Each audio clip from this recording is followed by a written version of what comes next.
Shalom. Ya. Ternyata nggak pakai mic, suaranya cukup jelas ya. Saya minta tolong pemain keyboardnya tetap tinggal menemani saya, ya. Karena saya ingin hadirat Tuhan tetap terjaga melalui penyembahan, ya. Nanti kapan kalau ada waktu saya ingin berbagi tentang prinsip penyembah Tuhan, ya. Jadi kenapa sambil firman disampaikan saya juga selalu rindu musik terus dimainkan, penyembahan terus disampaikan ke hadirat Tuhan. Apa kabar Bapak Saudara di tempat ini? Luar biasa dahsyat ya. Senang sekali. Ya, senang sekali bisa ada di tempat ini. Pertama kami ucapkan terima kasih kepada Bapak Gembala dan Ibu Gembala, Bapak Pendeta Stefanus dan Ibu Yanti. Memang sudah cukup lama ya, sudah 2 tahun lebih kami berkomunikasi dan rindu bisa hadir tempat ini untuk melayani. Bukan karena apa, memang kami ini datang pelayanan dalam bentuk tim. Jadi ada aja kendala untuk kami bisa datang melayani bersama timnya. Nah, puji Tuhan hari ini saya percaya ini waktunya Tuhan, atas izin Tuhan kami boleh dari tempat ini menyampaikan isi hati Tuhan. Amin, saudara.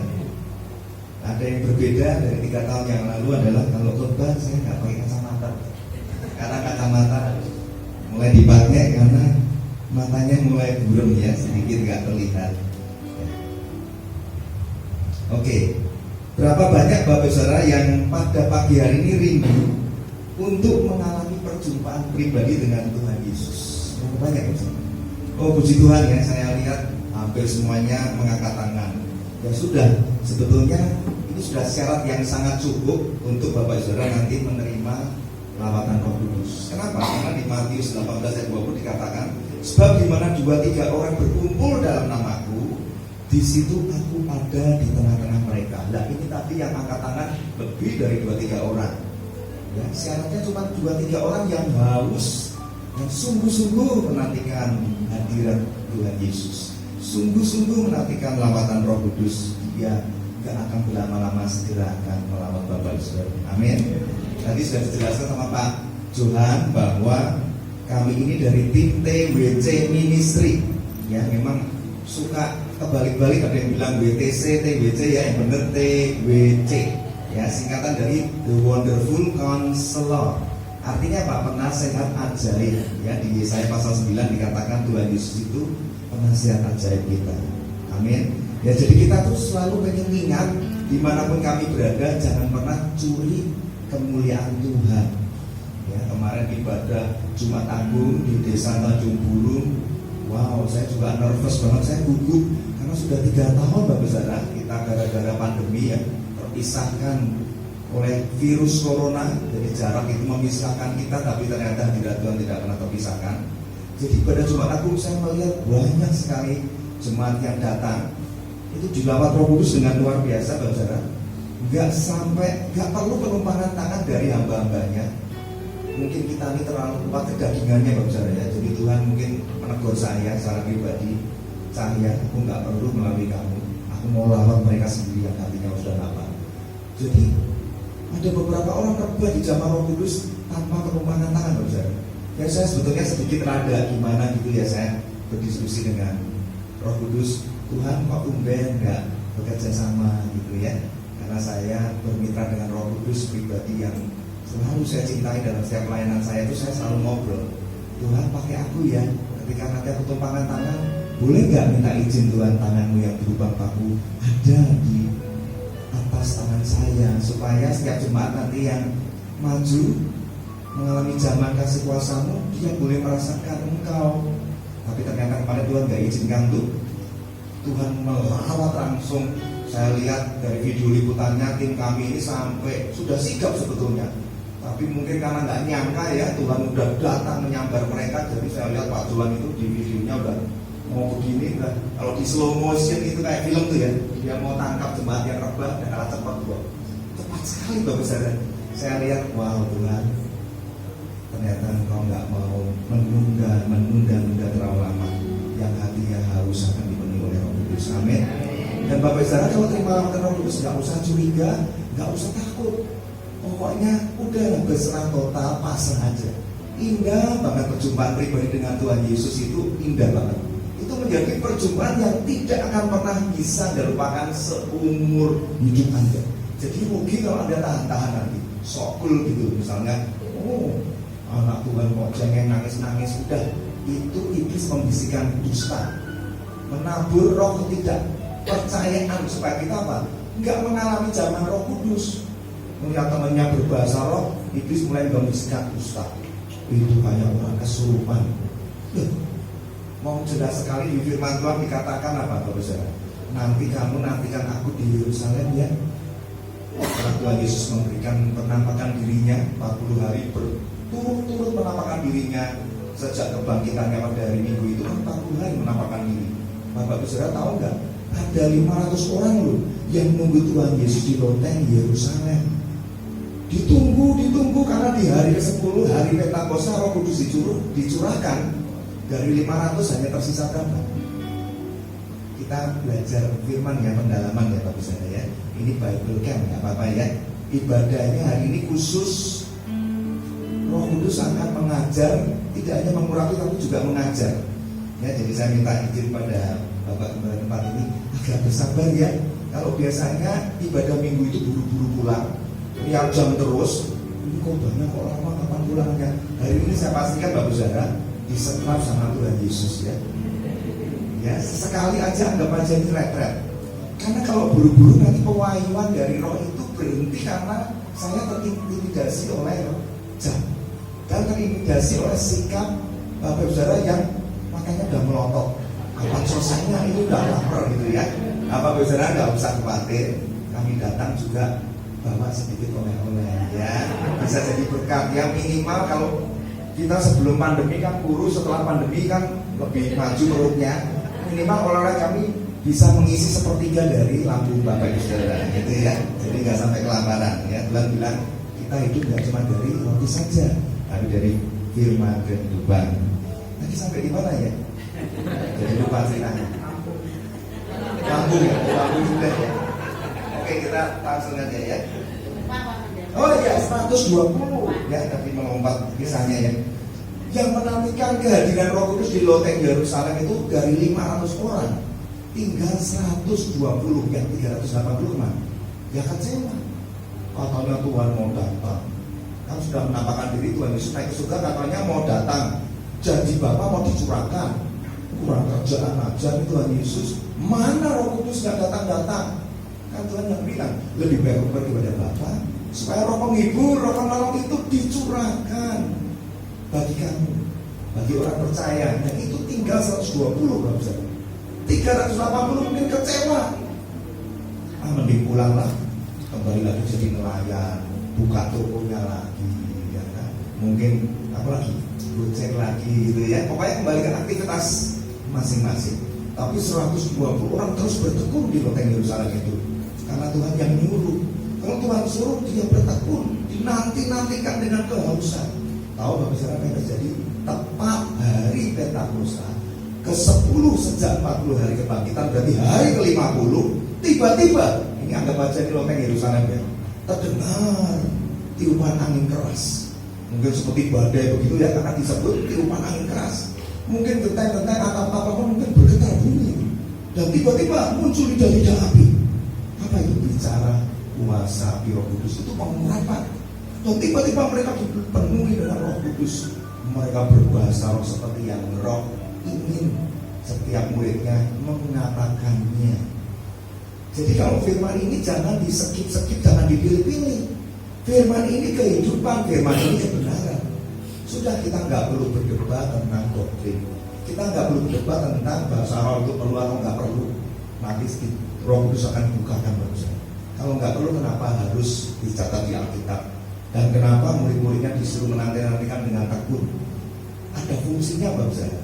Ya, saya pun belajar teologi ya, bukan untuk gagah-gagahan, supaya semakin diperlengkapi, semakin haus dan mengertikan kebenaran firman Tuhan. Amin Bapak Saudara.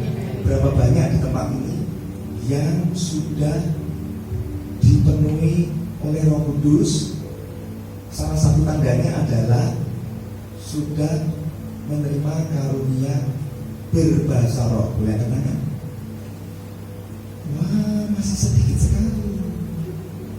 Puji Tuhan. Kenapa puji Tuhan? Saya paling semangat kalau lihat jemaat belum menerima baptisan Roh Kudus, karena Roh Kudus itu terlebih rindu untuk memenuhi Anda dengan Roh Kudusnya. Ya, jadi nggak perlu berlama-lama. Saya beri dasar firman-Nya. Ya, ini belajarnya mesti pelan-pelan. Kalau buru-buru nanti apa? Roh agamawi mengalir. Terus Bapak Saudara dibisikkan apa? Roh ketidaktaatan dan ketidakpercayaan. Ketika firman disampaikan nanti Bapak Saudara bisa mikir begini, itu bisikan dari roh jahat. Udahlah, ngapain bahasa roh gak ada gunanya, kayak orang gila. Hati-hati. Nanti saya bukakan dengan firman, Anda akan kaget, Anda akan menangis. Ternyata karunia ini sangat-sangat penting. Sampai Tuhan harus mau mati di kayu salib menyerahkan nyawanya hanya demi Bapak Ibu Saudara menerima karunia ini. Baru pernah dengar kan khotbah seperti ini? Ada dasar firman-Nya. Oke, saya lanjutkan. Belum firman, tadi baru pembukaan ini. Ya, nanti setelah ibadah selesai, ingatkan saya akan membagikan penyekat Alkitab. Ya, tujuannya apa? Bapak Saudara kalau ingat penyekat Alkitab itu ingat untuk baca firman, ya, dan ingat melakukan saat teduh pribadi. Ya, saya ucapkan selamat Hari Raya Paskah pada Bapak Saudara yang ada di tempat ini. Nah, kita seringkali kalau dengar kata Paskah apa sih Bapak Saudara? Kalau dengar Paskah itu selalu berpikirnya apa? Paskah itu kan Tuhan Yesus bangkit mengalahkan maut. Ya betul, memang nggak salah. Tapi itu kurang dahsyat Bapak Saudara. Saya garansi Bapak Saudara belum pernah dengar yang khotbah yang seperti ini. Paskah itu nggak cuma memperingati Yesus bangkit dan mengalahkan maut. Ada yang lebih dahsyat, yaitu apa? Melalui kuasa kebangkitan Tuhan Yesus, ternyata Tuhan ingin kita kembali dikobarkan nyala api cinta mula-mula kita kepada Tuhan Yesus, dan dikobarkan kerinduan kita untuk mau pergi menjadi saksinya.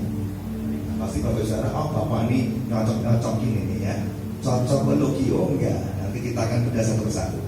Mengapa mengobarkan nyala api cinta mula-mula dan mengobarkan kerinduan untuk bersaksi menjadi hal yang sangat penting dalam kehidupan orang percaya?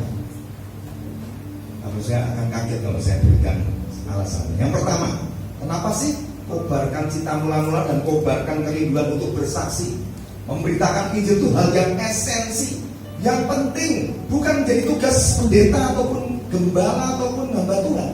Semua orang percaya Tuhan katakan. Kenapa itu penting? Karena pertama, Tuhan mencela orang-orang yang kehilangan cinta mula-mula. Ya, ini dengar dulu firman-Nya bentar lagi. Tuhan mencela orang-orang yang kehilangan cinta mula-mula. Kalau namanya dicela Tuhan, udahlah Bapak Saudara, segera bertobat aja. Yang kedua, orang yang kehilangan cinta mula-mula merupakan kejatuhan dosa yang begitu sangat dalam. Mungkin Bapak Saudara berpikir apa? Dosa yang sangat dalam itu loh Pak, menghujat Roh Kudus, berbohong, membunuh, berzina, merampok. Kehilangan cinta mula-mula itu kejatuhan dosa yang begitu sangat dalam. Dan Tuhan katakan apa? Harus segera bertobat, segera kembali mengobarkan nyala api cinta mula-mula itu. Kalau nggak bertobat, emang kenapa Pak? Kalau tidak ada pertobatan sungguh-sungguh, maka kita akan terhilang dari hadapannya. Wow. Nah sekarang saya bukakan ayat firman Tuhan supaya Bapak Saudara. Oh betul Pak, pendetanya nggak bohong ya. Wahyu 2 ayat 2 sampai ke 5. Wahyu 2 ayat 2 sampai ke 5. Yang sudah ketemu sama-sama katakan, kobarkan cinta mula-mula. Puji Tuhan. Baca bergantian ya. Saya baca ayat kedua dulu. Sudah ketemu semua kan? Aku tahu segala pekerjaanmu, baik jeripayahmu maupun ketekunanmu. Aku tahu bahwa engkau tidak dapat sabar terhadap orang-orang jahat, bahwa engkau telah mencobai mereka yang menyebut dirinya rasul, tetapi yang sebenarnya tidak demikian, bahwa engkau telah mendapati mereka pendusta. Silakan ayat 3.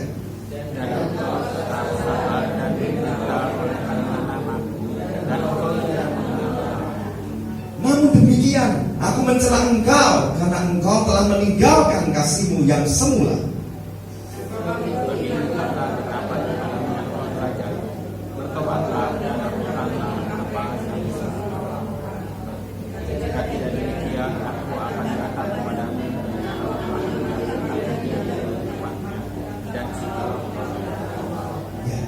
Saya ceritakan sedikit ya, perikop konteks Wahyu pasal 2 ini apa. Karena jemaatnya harus diajar, harus diedukasi ya. Kita nggak boleh sembarangan comot ayat-ayat kemudian dicocokologi dan kemudian dijadikan pesan seolah-olah pesan Tuhan. Tidak. Wahyu pasal 2 ini berbicara apa Bapak Saudara? Satu-satunya kitab yang belum digenapi adalah kitab Wahyu. Itu diberikan kepada satu-satunya murid rasul Tuhan Yesus yang tidak diizinkan mati secara martir, yaitu siapa? Yang paling dikasih Tuhan Yesus, Yohanes. Dibuang di pulau Patmos untuk terima pewahyuan. Pewahyuan itu apa sih? Begitu cepat memberikan pewahyuan pada Yohanes sehingga dia harus menulis satu persatu, baik dalam bentuk visi, penglihatan, pendengaran. Tercatatlah kitab Wahyu ini. Ini akan segera digenapi. Nah, Wahyu pasal 2 kalau Bapak Saudara cek di Alkitab Anda, judulnya kan Jemaat Efesus, betul ya? Betul? Nah, jadi Wahyu pasal 2 ini Tuhan memberi pesan kondisi gereja. Kalau bicara gereja, ya bangunan fisiknya, artinya jemaat termasuk di dalamnya, gembala pekerja termasuk di dalamnya. Ini kondisi gereja Efesus di akhir zaman. Apa maksudnya gereja Efesus? Gereja Efesus adalah ciri gereja yang kehilangan cinta mula. Nah, makanya ayat kedua ini Tuhan langsung ngomong begini. Aku, itu maksudnya Tuhan Yesus ya. Aku tahu segala pekerjaanmu, jerih payahmu, ketekunanmu. Wow. Ya. Ayat ketiga nih, bahkan Tuhan bilang begini. Aku juga tahu kamu tuh tetap sabar dan mau menderita demi namaku dan tidak pernah kenal lelah. Kalau saya renungkan 2 ayat ini saja, saya yakin gereja manapun mungkin belum ada yang menandingi gereja tipe Efesus ini. Bapak Saudara pernah nggak melayani Tuhan dengan jerih payah dan ketekunan yang tidak kenal lelah dan sabar banget dalam melayani Tuhan? Kita kegesek sedikit aja sama rekan pelayanan, udah langsung besok dihubungi nomor yang ada, hubungi atau enggak sudah yang angkat Veronica loh, kemarin katanya namanya Waluyo, udah muntaber mundur teratur tanpa pita karena apa? Tersinggung sama teman pelayanannya. Ini Efesus luar biasa loh ya, jerih payahnya, ketekunannya, sabar, tidak kenal lelah. Kita nggak ada bandingan dengan jemaat di Efesus ini. Nah, Tuhan Yesus habis memuji kok terus mencela. Ayat keempat apa? Namun demikian, aku Tuhan Yesus mencela engkau. Waduh, ada apa ini kok dicela? Katanya Tuhan Yesus senang punya jemaat pengerja yang rajin, gak kenal lelah, sabar, tekun. Kok dicela? Ada apa ya? Nah, Tuhan beritahu nih, karena engkau telah meninggalkan kasihmu yang semula. Wow, serius ini ternyata. Tuhan mulai serius, habis muji kita tegur dengan serius. Ya Tuhan itu memang baik, gak hanya mengkritik. Kalau manusia kan sukanya melihat yang kelemahannya terus dikritik terus, ya kan? Kalau bagus suka muji. Kita harus seimbang kan Bapak Saudara ya, karena Tuhan pun seperti itu. Ayat kelima, sebab itu ingatlah betapa dalamnya engkau telah jatuh. Pakai ada tanda serunya enggak? Di Alkitab Anda ada enggak Bapak Saudara? Ya jadi kalau baca Alkitab, kita koma tanda seru tanda tanya, tolong dijiwai, diresapi, direnungkan, dihayati. Itu ada maknanya. Kalau ini diganti tanda tanya, problem, ya kan? Kalau tanda seru berarti sangat serius, bacanya juga harus serius. Maka baca firman itu harus diperkatakan, telinga Anda mendengar, jangan baca dalam hati. Pak, kalau saya baca firman suami saya marah, ya namanya lagi satu pribadi, ya cobalah menyingkir sebentar. Kalau adanya gudang di bawah tanah ya nggak apa-apa, adanya dapur yang nggak apa-apa, izin sebentar gitu ya, adanya di toilet ya nggak apa-apa, karena urusan pribadimu dengan Tuhan. Ya jadi dikatakan apa? Bertobatlah, sebab itu ingatlah betapa dalamnya engkau telah jatuh. Serius ini Tuhan. Bertobatlah dan lakukanlah lagi apa yang semula engkau lakukan. Apa yang semula engkau lakukan? Cinta yang semula itu maksudnya Tuhan. Kok kamu udah gak ada cinta mula-mula lagi kepadaku? Apa yang kamu lakukan itu aku gak terkesan. Kau boleh terkesima dan terkagum-kagum bagi orang lain. Orang lain boleh kagum melihat pelayananmu. Orang lain boleh senang melihat jerih payahmu dalam melayani pekerjaanku. Kamu seperti Marta. Aku mencari Maria. Adakah Maria di tempat ini? Ketika aku datang, dia mau duduk diam di kakiku dan mendengar aku berbicara. Itu bicara cinta mula-mula. Tidak hanya kesibukan rohani dan program-program rohani yang kita jalankan, lupa bahwa Tuhan merindukan terjaganya api cinta mula-mula itu. Ya, jadi ini apa? Kejatuhan yang sangat dalam. Sebab itu ingatlah betapa dalamnya engkau telah jatuh. Nah, Bapak Saudara pasti akan komplain begini, kalau yang ini saya akan komplain begini. Kok Bapak tadi bilang dosa yang begitu sangat dalam? Ini kan cuma dibilang ingatlah betapa dalamnya engkau telah jatuh, bukan dosa, Pak. Nah, setelah tanda seru kan ada kata apa? Bertobatlah. Kalau Tuhan bilang bertobatlah, ya berarti dosa dong. Kalau enggak, bertobat dari apa? Ya dari dosa. Apa yang kita lakukan yang menentang kehendak Tuhan, yang tidak sesuai dengan keinginan Tuhan, ya dosa. Ya, jadi kita harus kritis menguliti ayat demi ayat. Izinkan Roh Kudus menempel hati kita dan bertobat. Bertobatlah dan lakukan lagi apa yang semula engkau lakukan. Jadi kehilangan cinta mula-mula adalah kejatuhan dosa yang sangat dalam. So what? Terus apa, Pak? Ayat kelima. Jika tidak demikian, aku akan datang kepadamu dan aku akan mengambil kaki Dian dari tempatnya jikalau engkau tidak mau bertobat. Nanti Pak Saudara selidiki di Wahyu pasal 1 dijelaskan kaki Dian itu apa? Kaki Dian itu bicara gereja Tuhan. Artinya kalau nggak mau bertobat, ya nggak ada lagi gereja Efesus di mata Tuhan. Nah, kalau nggak ada gereja, ya berarti nggak ada jemaat. Berarti jemaatnya terhilang dari hadapan Tuhan kalau tidak mau bertobat. Setelah saya renungkan Bapak Saudara, ini firman tepat sekali. Karena pada saat masa pandemi, banyak anak Tuhan ini kocar-kacir, tercerai-berai, yang nggak menjaga saat teduhnya dengan baik, pasti kedagingannya kuat. Kedagingannya kuat, hawa nafsu dunianya kuat, dan kembali ke karakter manusia yang lama. Monster karakter manusia lama itu bangkit lagi, yang dulunya gampang tersinggung. Ketika saat teduhnya takut berbahasa roh, kita bisa jadi orang yang sabar. Sampai orang sekitar kita heran, kok kamu jadi orang yang sabar sih? Aku melihat Yesus tuh, begitu kena pandemi, gereja tergoncangkan, jemaat juga tergoncangkan, iblis menari-nari. Karena anak Tuhan nggak berjaga-jaga, nggak pernah saat teduh, nggak pernah berdoa, ya kembali ke pola-pola lama. Siapa yang merasakan seperti itu? Terjerat lagi pada dosa-dosa yang lama. Padahal dulu sudah janji, padahal dulu sudah berubah. Sekarang kok mulai jatuh lagi? Gampang marah lagi, gampang tersinggung, gampang khawatiran lagi, gampang ketakutan lagi. Kembali ke dosa-dosa keterikatan masa lalu. Sadar nggak Bapak Saudara? Dulu bisa lepas rokok dalam nama Yesus. Dekat orang yang merokok, nggak bisa. Sekarang ya kan? Kalau perlu disembunyikan di satu di sini, ya kan? Kalau ada bapak gembala nggak ketahuan gitu ya. Selesai ibadah sedot lagi. Ini salah satu contoh. Ya, kalau ada yang tersinggung, ya jangan marah sama saya. Saya kan hanya mengatakan apa yang Roh Kudus sudah katakan. Saya nggak pernah merencanakan seperti ini. Ada juga yang jatuh dalam dosa kenajisan. Melakukannya di tempat-tempat tersembunyi, kan malu kalau ketahuan kan. Di tempat tersembunyi di mana ya Bapak Saudara sudah besar tahu lah. Bertobat juga Bapak Saudara ya. Nah, jadi kita tahu bahwa kehilangan cinta mula-mula itu adalah kejatuhan dosa yang sangat dalam. Serius banget.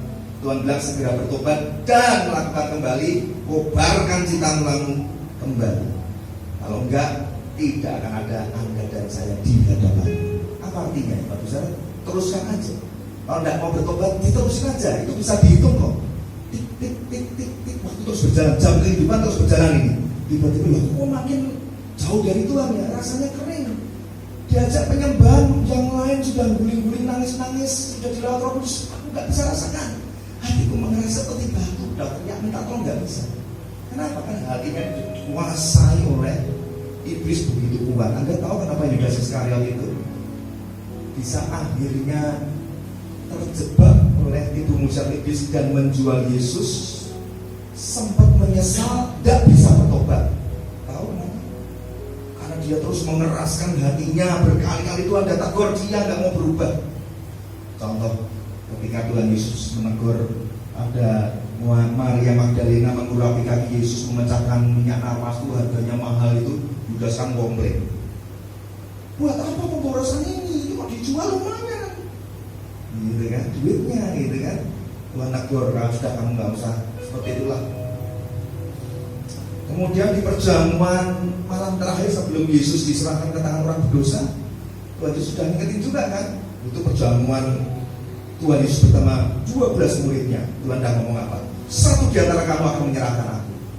Kalau saya jadi Yudas kan harusnya dia peka dong. Tuhan tahu ya, memang aku yang rencanain. Aku udah kong kali kong sama pemuka agama ahli Taurat untuk jual Yesus.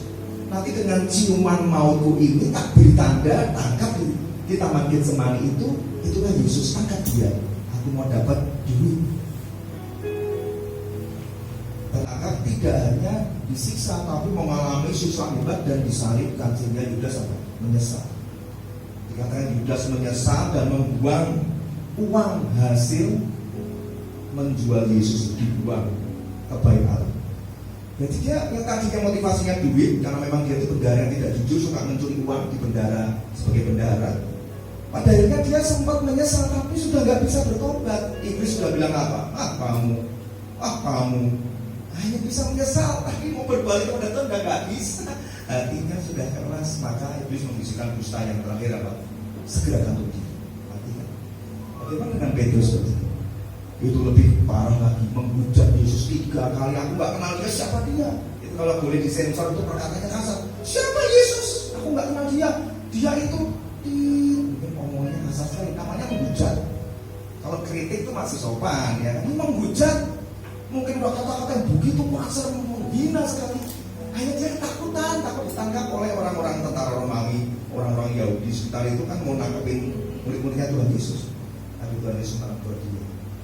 Dan anehnya, kok hatinya masih bisa dilembutkan, sehingga ketika Yesus menampakkan diri kepada Petrus di tepi danau Tiberias, disitulah pemulihan terjadi.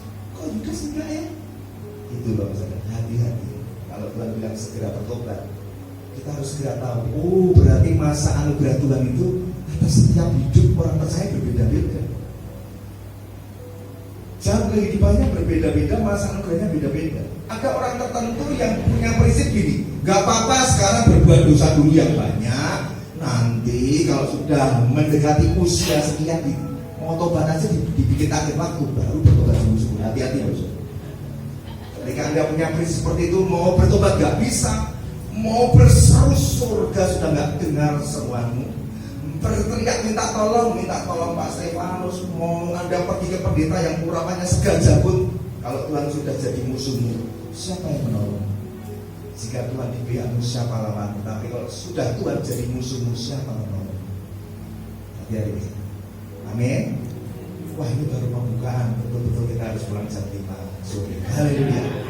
Nah, sekarang masuk kepada Paskah, puasa kebangkitan yang akan mengobarkan cinta mula-mula kepada Tuhan Yesus.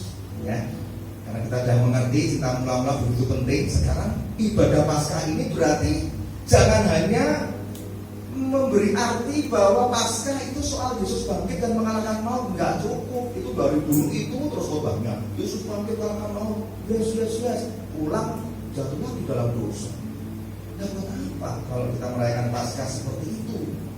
Tidak pernah bisa lepas dari setiap ikatan dan belenggu dosa. Yang terbeban dengan beban masalah hidup juga nggak beres-beres. Ya, karena kita ternyata apa? Kehilangan kuasa kebangkitan yang mengobarkan api cinta mula-mula dalam hidup kita. Kita segera baca di Yohanes pasal 20 ayat 1 dan 2. Wah, ini ada yang sabotase pekerjaan Tuhan ya kan. Tiba-tiba kayak meledak apa ini jadi mati. Speakernya mati. Cek nggak apa-apa. Tidak ada masalah, kita terus lanjutkan. Yohanes pasal 20 ayat 1 sampai 22. Yohanes pasal 20 ayat 1 sampai 22. Tapi keyboardnya lain. Aman, gak apa-apa, hanya speaker, suara saya masih bisa terdengar ya. Yohanes pasal 20 ayat 1 sampai 22. Kita baca bergantian. Ya, Bapak Saudara tetap fokus walaupun suaranya nggak melalui loudspeaker. Ya. Kita baca bergantian, yang sudah ketemu katakan amin. Amin. Saya baca terlebih dahulu. Pada hari pertama minggu itu pagi-pagi benar. Ya. Kaget ya begitu. Jadi masih hidup kalau bisa kaget. Berarti Tuhan masih kasih kesempatan untuk Bertobat, kobarkan cinta mula-mula ya. Pada hari pertama minggu itu, pagi-pagi benar ketika hari masih gelap, pergilah Maria Magdalena ke kubur itu dan ia melihat bahwa batu itu telah diambil dari kubur. Silakan ayat kedua. Ia berlari-lari mendapatkan Simon Petrus dan yang lain yang dikasihi Yesus dan berkata kepada mereka, Tuhan telah diambil dari kuburnya dan kami tidak tahu di mana ia diletakkan. Maka berangkatlah Petrus dan murid yang lain itu ke kubur. Keduanya berlari bersama-sama, tetapi murid yang lain itu berlari lebih cepat daripada Petrus sehingga lebih dahulu sampai di kubur. Ia menjenguk ke dalam dan melihat kain kapan terletak di tanah, akan tetapi ia tidak masuk ke dalam. Maka datanglah Simon Petrus juga menyusul dia dan masuk ke dalam kubur itu. Ia melihat kain kapan terletak di tanah. Sedang kain peluh yang tadinya ada di kepala Yesus tidak terletak dekat kain kapan itu, tetapi agak di samping di tempat yang lain dan sudah tergulung. Maka masuklah juga murid yang lain yang lebih dahulu sampai di kubur itu dan dia melihatnya dan percaya. Sebab selama itu mereka belum mengerti isi kitab suci yang mengatakan bahwa ia harus bangkit dari antara orang mati. Lalu pulanglah kedua murid itu ke rumah. Tetapi Maria berdiri dekat kubur itu dan menangis. Sambil menangis ia menjenguk ke dalam kubur itu. Dan tampaklah olehnya dua orang malaikat seperti Yahudi, yang seorang duduk di sebelah kanan, yang lain di sebelah kiri di saat mayat Yesus terbaring. Kata malaikat itu kepadanya, Ibu, mengapa engkau menangis? Jawab Maria kepada mereka, Tuhanku telah diambil orang dan aku tidak tahu di mana ia diletakkan. Sesudah berkata demikian, ia menoleh ke belakang dan melihat Yesus berdiri di situ. Tetapi ia tidak tahu bahwa itu adalah Yesus. Kata Yesus kepadanya, Ibu, mengapa engkau menangis? Siapakah yang engkau cari? Maria menyangka orang itu adalah penunggu taman, lalu berkata kepadanya, Tuhan, jikalau Tuhan yang mengambil dia, katakanlah kepadaku di mana Tuhan meletakkan dia, supaya aku dapat mengambilnya. Kata Yesus kepadanya, Maria. Maria berpaling dan berkata kepadanya dalam bahasa Ibrani, Rabu, artinya guru. Kata Yesus kepadanya, janganlah engkau memegang aku, sebab aku belum pergi kepada Bapa, tetapi pergilah kepada saudara-saudaraku dan katakanlah kepada mereka bahwa sekarang aku akan pergi kepada Bapakku dan Bapamu, kepada Allahku dan Allahmu. Maria Magdalena pergi dan berkata kepada murid-murid, aku telah melihat Tuhan dan juga bahwa dia yang mengatakan hal itu kepadanya.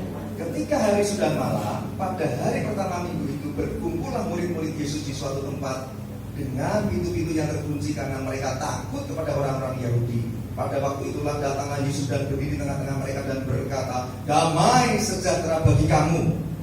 Dan sesudah berkata demikian, ia menunjukkan tangannya dan tangannya kepada mereka. Murid-murid itu bersukacita ketika mereka melihat. Maka kata Yesus sekali lagi, damai sejahtera bagi kamu. Sama seperti Bapa mengutus aku, demikian juga sekarang aku mengutus kamu.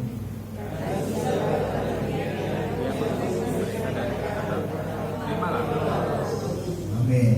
Ya. Kalau Anda baca di Yohanes pasal 20 tadi, kita tahu bahwa Tuhan Yesus menampakkan diri yang luar biasa. Kalau Anda betul-betul meneliti firman Tuhan, kenapa kok Tuhan Yesus menampakkan diri pertama kali, awal-awal banget, kok yang dipilih cewek sih, perempuan namanya Maria Magdalena. Kok gak murid-muridnya yang keren-keren itu? Yang kita tahu ya, murid-murid yang 11 itu kan gagah-gagah keren-keren dipakai Tuhan ya. Tapi kenapa penampakan diri Tuhan Yesus pertama kali yang dipilih kok Maria Magdalena ya? Sehingga Maria Magdalena ketika ketemu Tuhan Yesus, dia itu mendapatkan kuasa kebangkitan Yesus yang pertama kali. Sehingga hatinya itu semakin berkobar-kobar dalam mencintai Tuhan Yesus. Dibuktikan oleh apa? Tadi kita baca yang ayat pertama tadi apa? Pagi-pagi benar. Wow, saya baca itu suka menangis ya. Maria itu melihat Yesus, cintanya luar biasa loh. Bahkan Yesus di mata dia sudah mati dikubur, dia juga pagi-pagi benar. Itu berarti saya prediksi jam 3 sampai jam 4. Kalau udah setengah 5 matahari udah keluar ya. Biasanya jam 3 sampai jam 4 tuh Bener-bener pagi-pagi benar, pagi-pagi buta, masih gelap. Cewek lagi. Mau ngapain ke kubur Yesus? Kubur Yesus ada ditutup dengan batu yang begitu besar, yang harus berapa tentara Romawi badannya gede-gede yang bisa menggulingkan batu itu. Mau cari apa Maria? Anda tahu nggak, itu hatinya Maria tuh kangen banget, rindu sekali sama Tuhan Yesus. Maka ketika Maria pergi ke kubur Yesus yang sudah batu penutup kubur itu terguling, Maria kaget tidak menemukan Yesus di dalamnya. Sehingga dia harus segera berlari-lari, berteriak-teriak, Yesus telah nggak ada di kubur, kuburnya kosong, ada yang mengambil tubuh Yesus. Dikatakan ada dua muridnya juga yang kaget ikut berlari-lari, yaitu siapa? Petrus dan Yohanes. Petrus yang begitu lari cepat itu cuma lihat di bagian depan, nggak sampai masuk ke dalam. Yohanes sampai masuk ke dalam, dan setelah mereka berdua melihat, percaya, iya ya, Yesus kok nggak ada ya. Tapi mereka masih nggak ngeh kalau Yesus itu bangkit. Pikirannya masih sama kayak para Magdalena, siapa sih yang mengambil tubuh Yesus, siapa? Maria masih menangis. Bahkan mayat Yesus pun masih dicintai sedemikian rupa. Wow, saya kagum sama cintanya Maria ini ya. Dahsyat sekali, sekalipun dia belum mengerti kalau Yesus bangkit, tapi Tuhan itu ngerti. Hatinya Maria Magdalena itu sangat mengasihi Tuhan Yesus. Mengapa Tuhan memilih Maria Magdalena untuk menerima kuasa kebangkitan yang mengobarkan nyala api cinta ulang-ulang? Kenapa kok Maria Magdalena percaya? Itu tadi alasannya. Ketika dua murid tadi ikut melihat, oh iya ya kosong ya. Habis itu apa ya? Pulang kan, dikatakan dua murid tadi setelah lihat kubur kosong ya sudah pulang, tidur lagi. Tapi apa yang dikatakan Maria tadi yang kita baca? Maria tetap memilih berdiri di dekat kubur dan tetap mencari Yesus dan menangis. Wow, cinta yang kayak begini yang Tuhan Yesus sampai kagum sama Maria. Kok bisa Maria itu punya cinta yang begitu hebat, begitu kuat, begitu membara, sangat dalam cintanya kepada Tuhan Yesus. Maria Magdalena itu mengingat terus peristiwa demi peristiwa perjumpaan dia secara pribadi dengan Tuhan Yesus. Maka Bapak Saudara, kalau sudah pernah mengalami pengalaman supranatural berjumpa dengan Tuhan Yesus sehingga ada jadi orang percaya yang sekarang ada di tempat ini, jangan pernah dilupakan. Itu penting untuk selalu diingat supaya apa? Kita nggak jadi orang yang tiba-tiba tanpa disadari bukannya mengalami kenaikan dalam hidup kerohanian kita, tapi malah penurunan. Karena dibuat iblis sibuk dengan perkara-perkara dunia dan kita melupakan apa yang sudah Tuhan kerjakan dalam hidup kita. Nah, kita mau belajar nih, Maria itu kok punya cinta begitu kuat, kenapa sih? Karena dia selalu memegang erat setiap peristiwa perjumpaan pribadi dengan Tuhan Yesus. Itu selalu dia pegang teguh dalam hidupnya. Yang pertama apa? Peristiwa perjumpaan Maria Magdalena dengan Tuhan Yesus yang menolong dan membebaskan dia dari 7 roh jahat. Anda pernah mungkin di tempat ini ada yang kisah pertobatannya itu dari orang yang beban banyak, dosanya banyak, kemudian dalam satu peristiwa didoakan atau ikut retret atau dalam satu ibadah dilawat Roh Kudus, bertobat, merasakan damai sejahtera, merasakan diampuni dosa-dosanya. Itu peristiwa pertama. Seperti Maria ini terikat 7 roh jahat, kita terikat 1 aja dulu udah nggak karu-karu, ini 7. Ya kalau 1 roh jahat itu hanya 1, tapi kalau ternyata 1 batangnya seperti orang gila yang ada di Pulau Gerasa itu, dikatakan kamu siapa? Saya Legion. Nah, Legion itu 6.000 setan. Kita dirasuki 1 setan aja udah nggak karu-karuan. Ya, ini Maria Magdalena dibebaskan dari 7 roh jahat. Mana dasar ayat firman-Nya? Markus 16 ayat 9. Setelah Yesus bangkit pagi-pagi pada hari pertama minggu itu, ia mula-mula menampakkan dirinya kepada Maria Magdalena. Daripadanya Yesus pernah mengusir 7 setan. Lukas 8 ayat 1 dan 2. Tidak lama sesudah itu Yesus berjalan berkeliling dari kota ke kota, dari desa ke desa memberitakan Injil Kerajaan Allah. Ke-12 muridnya bersama-sama dengan dia dan juga beberapa orang perempuan yang telah disembuhkan dari roh-roh jahat atau berbagai penyakit, yaitu Maria yang disebut Magdalena yang telah dibebaskan dari 7 roh Jadi perjumpaan Bapak Saudara, pertobatan awalmu tolong diingat-ingat, jangan dilupakan begitu saja. Kalau perlu jadikan itu menjadi kesaksian dimanapun Anda berada. Saya selalu semangati tim saya, ayo bersaksi. Tapi itu udah peristiwa yang lama, enggak apa. Itu kebaikan Tuhan, itu perjumpaan pribadimu dengan Tuhan Yesus. Ingat terus supaya ketika makin diberkati Tuhan jadi kaya, makin bertambah kekayaanmu, enggak mudah melupakan Tuhan. Ingat dulu kita tuh nanti, kita tuh enggak apa-apa, kita tuh enggak punya apa-apa, kita tuh pernah miskin, kita tuh pernah bangkrut. Tuhan tolong kan, beritakan terus, saksikan terus. Ini yang dilakukan oleh Maria, mengingat terus peristiwa perjumpaan pribadi pertama kali dengan Tuhan. Yang kedua, Maria pernah mengalami apa? Maria Magdalena yang pernah mengurapi Tuhan Yesus. Lukas 7 ayat 38. Lukas 7 ayat 38. Sambil menangis, ia, yaitu Maria Magdalena, pergi berdiri di belakang Yesus dekat kakinya, lalu membasahi kakinya itu dengan air matanya dan menyikanya dengan rambutnya.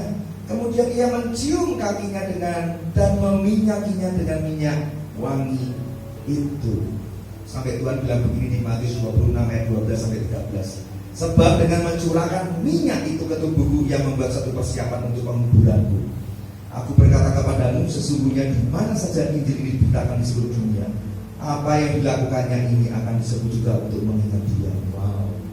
Bapak Ibu Saudara senang nggak kalau punya nama tercatat di Alkitab dan setiap kali diberitakan kisah Maria Magdalena itu kan dikumandangkan terus-menerus ribuan tahun, berabad-abad Maria Magdalena ini.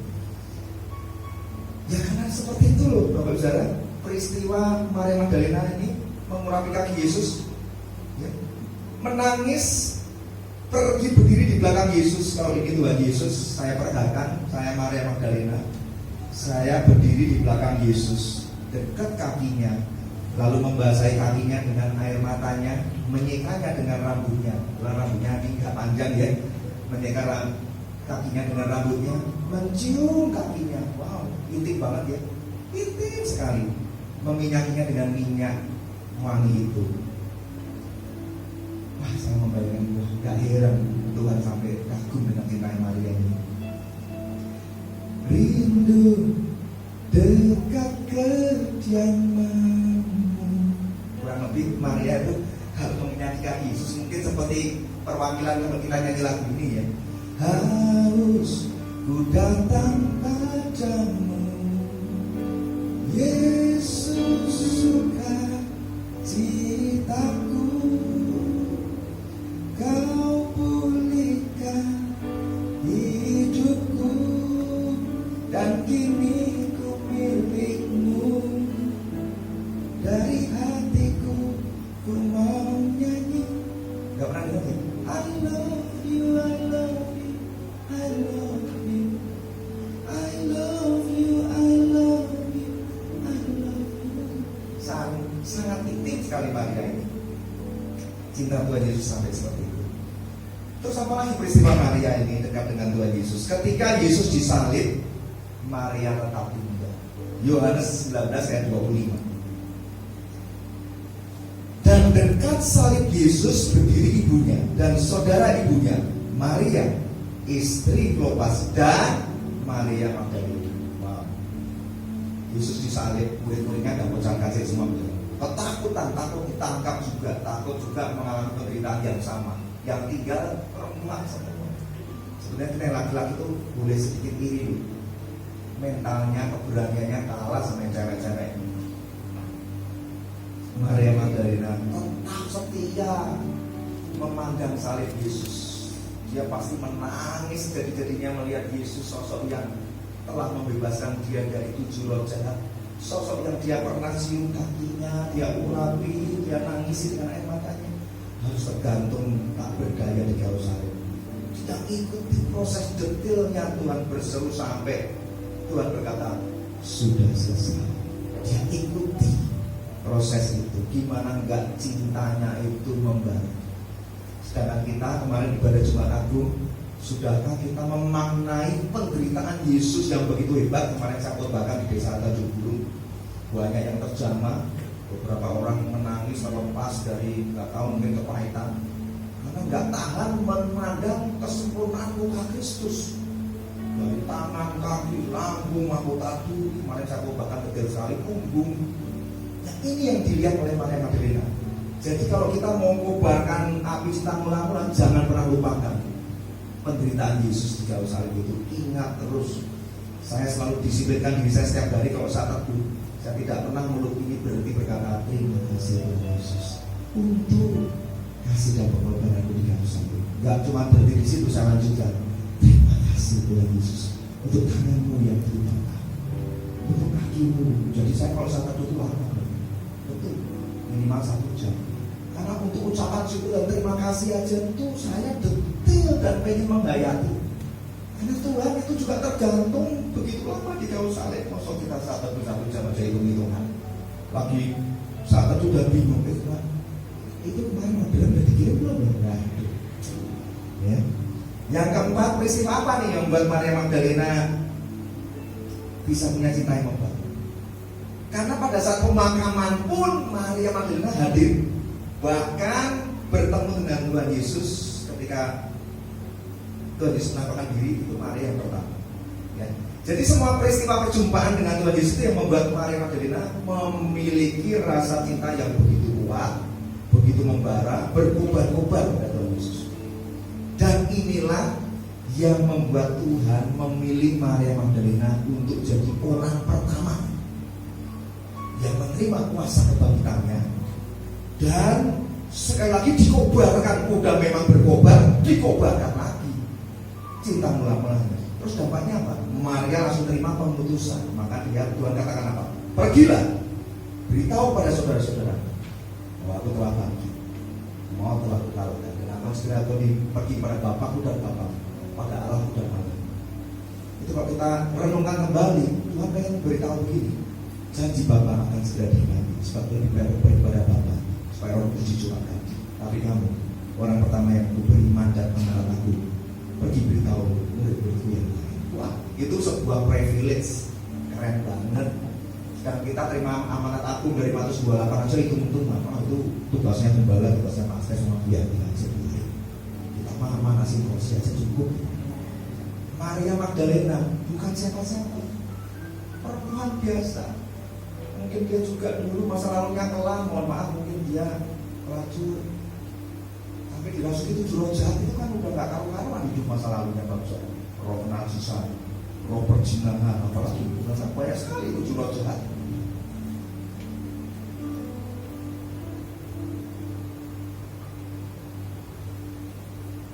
Nah, jadi kalau kita sekarang tahu bahwa mencintai sebagaimana Tuhan Yesus telah mencintai Maria Magdalena, membuat dia mengobarkan api cinta mula-mula. Dan cinta mula-mula itu yang membuat Maria Magdalena tahu bahwa dia menerima pengutusan untuk mengobarkan kerinduan dia mau pergi bersaksi dan beritakan Injil. Perempuan, artinya apa? Ya pagi hari ini kita harusnya malu. Kita itu nggak kayak Maria Magdalena, saudara. Kita harusnya lebih dari Maria Magdalena.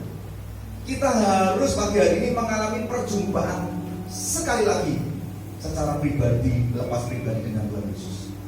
Anda pasti punya pengalaman, jangan dilupakan ya, pengalaman perjumpaan dengan Tuhan Yesus. Ingat baik-baik, saksikan terus setiap kali ada kesempatan. Nggak apa-apa kan orangnya beda-beda. Jangan begini loh Bapak Saudara. Anda bersaksinya sama orang yang sama, setiap hari Minggu nyaksikannya sama, ya dia pasti lama-lama marah. Aku udah denger, tapi maksudnya kan Senin, Selasa, Rabu, Kamis, Jumat ketemu di pasar lah, ketemu di mana? Cerita, Pak, aku nggak bisa menginjil. Tuhan kan bilang pergi bersaksi, baru memberitakan Injil. Kalau memberitakan Injil belum bisa. Nanti kalau ada waktu, kapan?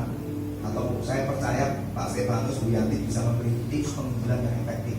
Tapi kalau bersaksi kan nggak usah diajarin. Itu kan pengalaman pribadi, tinggal diceritakan. Bu Broto, kamu tahu nggak? Misalnya kalau ada yang gitu kan, aku dulu itu orangnya gampang khawatir, gampang takut, cemas. Tapi sekarang tahu nggak? Wah, aku tuh suka cita banget, nggak pernah khawatir. Mau besok makan apa? Nggak pernah khawatir, selalu ada tuh lengkap. Ada ayam, sapi, gitu ya. Ya kurang lebih begitulah. Karena ada Yesus loh. Aku mengalami perjumpaan dengan Yesus tuh. Aku suka cita banget, pokoknya aku nggak bisa melukiskan Gimana rasanya, tapi percaya loh kalau kamu sekarang itu beban kayak masalah begini, datang sama Tuhan Yesus pasti ada jawaban, ada jalan keluar. Itu namanya bersaksi kan. Simple, nggak perlu 5 menit, paling 1-2 menit. Habis itu, yuk ikut aku ke gereja ya, ke GBI Family of Love, ini gereja yang penuh kasih loh. Keluarga penuh kasih, nanti kamu di situ tak ajak, nanti tak kenali teman-teman, nanti kita saling support, saling doain, nanti tak kenali Bapak Gembala didoakan juga. Wah, simpel. Kalau satu orang mau punya kerinduan untuk pergi bersaksi dan mengajak orang datang ke sini, waduh, Pak saya bingung ini. Akan telepon ini apa? Tempat ini dulu kan dijebol atau pindah yang sebelah misalnya. Nah, memang itu kerinduan hati Tuhan, Pak Saudara. Betul, kerinduan hati Tuhan tidak sekedar kita jadi orang Kristen yang percaya dan diselamatkan, tapi harus punya cinta mula-mula yang berkobar-kobar dan kerinduan bersaksi. Itu satu paket. Ya, jadi kita tahu bahwa Tuhan Yesus mencari orang yang mau dan rindu, bukan orang yang mampu. Ya, jadi nggak boleh alasan lagi. Bapak, kalau bapak tentang cewek terus kan, kebetulan saya cowok Pak, puji Tuhan ya. Jadi biar ibu-ibu Pak, ya mama aja yang bagian repot Pak. Saya duduk manis saja. Bukan, maksudnya bukan seperti itu. Tuhan memberi contoh Maria Magdalena ini untuk membuat kita para kaum pria ini ya sedikit ada rasa yang enak gitu loh. Mosok saya sama cewek kalah sih keberaniannya. Mosok sih saya sama cewek cintanya kalah sih. Tuhan kan nggak pilih kasih mau cewek cowok dicintai Tuhan, tapi aku pengen punya cinta yang seperti Maria Magdalena. Maksudnya Tuhan begitu. Jadi Tuhan hanya cari orang yang mau dan rindu, bukan cari orang yang mampu. Percaya nggak Bapak? Kalau orang percaya, ada yang amin, ada yang wajah-wajahnya itu seperti meragukan. Buka Kisah Para Rasul 4 ayat 13. Ini di luar yang saya persiapkan. Ini untuk menjawab wajah yang penuh keraguan. Kayaknya aku nggak mungkin deh Pak bisa untuk bersaksi. Aku ini nggak terpelajar Pak. Aku ini nggak sekolah Pak. Mana bisa ngomong? Ya Pak, cuma bersaksi. Ya. Kisah 4 ayat 13 yang sudah ketemu boleh bantu bacakan. Silakan, jangan malu. Kisah Para Rasul 4 Ya. ayat 13. Ketika sedang itu melihat keberanian Petrus dan Yohanes dan mengetahui bahwa keduanya orang biasa yang tidak terpelajar, heranlah mereka dan mereka mengenal keduanya sebagai pengikut Yesus. Amin. Tuh, dua pengikut Yesus, Petrus dan Yohanes, membuat sidang jemaat itu, para penatua, para pemuka agama yang pintar-pintar ya, teologinya tinggi, hebat-hebat gitu. Sampai terheran-heran, ini siapa Petrus dan Yohanes? Kok bisa khotbah, bisa bersaksi sedahsyat itu? Padahal dikatakan apa? Mereka yang tidak terpelajar. Nah, mohon maaf Bapak Saudara, kita kan yang minimal SD, SMP, SMA sudah S3 dong, ya kan? Tidak terpelajar. Petrus Yohanes apa sih edukasinya? Ya cuma ilmu nelayan. Tapi cintanya itu yang membuat Tuhan Yesus mengesampingkan semua kelemahannya orang yang mau dipakai. Bertobat saja. Tuhan cari orang yang mau. Percayalah, ketika Anda mau rindu, Tuhan perlengkapi. Tiba-tiba ada keberanian seperti Maria Magdalena. Pagi-pagi buta dia sudah pergi. Sedangkan yang banyak pikiran itu biasanya orangnya terlalu menggunakan logika, hitung-hitungan terus sama Tuhan. Kalau begitu punya kerinduan, ya waktunya sudah tiba, Tuhan datang. Kita hanya bisa menangis di hadapan Tuhan karena Tuhan berkata seperti ini. Bubroto masuk ke dalam kebahagiaan rumah Bapa. Sedangkan kita belum Tuhan ngomong, kita udah nangis. Tuhan, selama aku jadi orang percaya, satu pun nggak pernah ada yang aku bawa padamu Tuhan. Aku nggak bisa sih. Ingat nggak bisa? Ya bisa mengilustrasikan. Tapi kalau sampai suatu hari Tuhan bertanya, selama kau jadi orang percaya, sudah kau mengerti denyut jantung hati Bapa yang penuh cinta akan jiwa-jiwa terhidup. Maka dikatakan anak manusia datang untuk mencari dan menyelamatkan yang terhilang. Bahkan ilustrasinya, perumpamaannya, kalau ada 100 domba, satu terhilang, Tuhan bilang apa? Yang 99 akan kutinggalkan dan aku akan pergi cari yang satu itu. Harus sampai ketemu yang terhilang itu. Mungkin ada di pasar, mungkin saudaramu, mungkin temanmu, bapak saudara yang Anda tahu dulu orang Kristen, tiba-tiba kecewa. Hati-hati loh, jangan pernah bilang, kalau udah Kristen ngapain didiri lagi. Banyak sekali yang sudah murtad mulai tinggalkan Tuhan. Banyak. Kemarin saya dengar kesaksian dari siapa ya, ikut acara apa gitu, ibunya sudah stres dan depresi hebat, anaknya mohon maaf bunuh diri. Orang Kristen, orang percaya, dia terpukul dengan hebat. Hati-hati, setan bekerja juga dengan dahsyat. Kalau kita nggak punya cinta membara, setan paling senang. Ikut Tuhan suam-suam itu setan paling senang. Yang dicari Tuhan itu apa? Yang dicari setan itu apa? Bukan orang yang nggak kenal Yesus, itu mah dibiarin jadi temannya suatu hari. Mari sini, ayo ikut aku ke neraka. Yang dicari Tuhan itu adalah orang Kristen yang nggak punya cinta mula-mula yang suam-suam. Kalau target Tuhan, tapi yang cintanya membara, wah setan nggak berani campur, nggak bakal bisa. Ya, hati-hati, banyak sekali yang mengalami kemunduran gara-gara pandemi. Orang gereja yang dijual, saya sedih banget. Saya terima broadcast itu dijual gereja beserta isinya, kursinya dan jemaatnya. Aduh sedih. Aduh Tuhan. Ya, jadi Bapak Saudara, 99 domba ditinggalkan, yang satu dicari Tuhan. Bukan kambing loh, domba. Nanti Bapak bisa selidiki ya. Ini saya kasih PR, selidiki firman Tuhan. Kenapa kok 99 domba itu ditinggalkan di padang gurun? Bukan saya ngomong, firman yang ngomong. Bukan padang rumput. Tuhan adalah gembalaku, tak akan kekurangan aku. Ia memberikan aku di padang yang berumput hijau. Tapi perumpamaan itu 99 ditinggalkan di padang gurun. Loh, katanya Tuhan kalau domba dipelihara di padang rumput. Kok kami domba-domba ditinggal di padang gurun?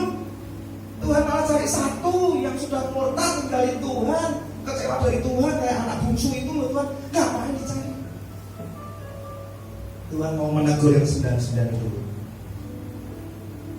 Kamu gak tinggal di padang gurun, supaya kamu mengerti artinya cinta dan silu-silu. Tidak ditinggal di padang rumput, tinggal kenyamanan di comfort zone. Jadi orang Kristen di zona nyaman terus. Masih punya nggak cinta mula-mula kepada Tuhan Yesus? Masih punya nggak kerinduan pergi bersaksi dan memberitakan Injil? Kalau nggak ada, Tuhan sudah ingatkan tadi di Wahyu pasal 2, Tuhan mencela karena itu kejatuhan dosa yang sangat dalam dan harus bertobat segera. Kalau tidak, saya khawatir tidak ada Anda dan saya di hadapan.